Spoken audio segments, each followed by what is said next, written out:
ces coronavirus, ils préexistent de manière assez naturelle sur les chauves-souris et les oiseaux aussi. Mais enfin, les chauves-souris sont un bon réservoir de ces virus. Ce virus, à un moment donné, il a trouvé un relais. Il a probablement trouvé un relais parce qu'il est différent du virus initial. Le Covid-19 actuel est différent du virus initial qui circule sur les chauves-souris. Et puis, ce sont des virus qui évoluent très rapidement, en fait, parce que ce sont des virus à ARN, c'est-à-dire c'est des virus qui ont un matériel génétique, qui ont besoin de cellules, d'autres cellules pour le transcrire, le modifier, etc. Et donc, il y a des mutations génétiques, il y a des modifications qui font qu'à un moment donné, il y a des modifications qui sont adaptatives. Et si le contact entre ces chauves-souris et d'autres animaux, alors là, on imagine le pangolin, mais parce qu'on a retrouvé le virus chez le pangolin, un virus plus près de l'homme que celui de la chauve-souris chez le pangolin.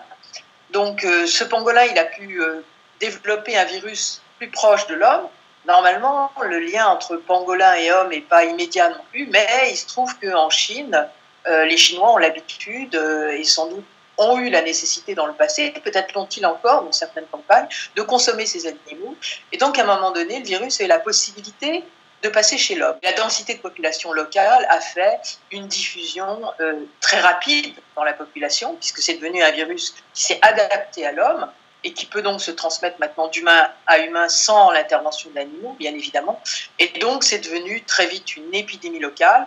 Et puis, avec la taille de la population, ses contacts, les mouvements aussi, les très importants mouvements entre le monde entier, ben, c'est devenu la pandémie qu'on connaît aujourd'hui. On pourrait citer une autre maladie très très grave, plus grave que le Covid-19, qui est Ebola, hein, et qui est totalement liée également à la consommation de viande de brousse. Alors pourquoi les Africains consomment de la viande de brousse?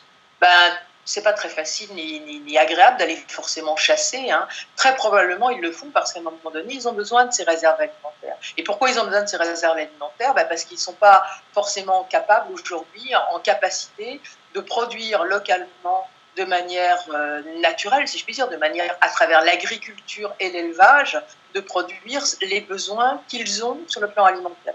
Alors, ben, ils vont en brousse, ils vont chasser, ils ramènent des viandes, là en l'occurrence pour l'Ebola, ils ramènent de la viande de singe, hein, chez qui ces virus évoluent, et ça fait des épidémies absolument meurtrières, telles qu'on en a observé encore l'an dernier dans certains pays d'Afrique. Il est clair que ces contacts, qui ne sont pas tout à fait naturels, entre des espèces qui n'ont pas vocation à être consommées par l'homme finalement, hein, et l'homme, créent une situation de risque sanitaire.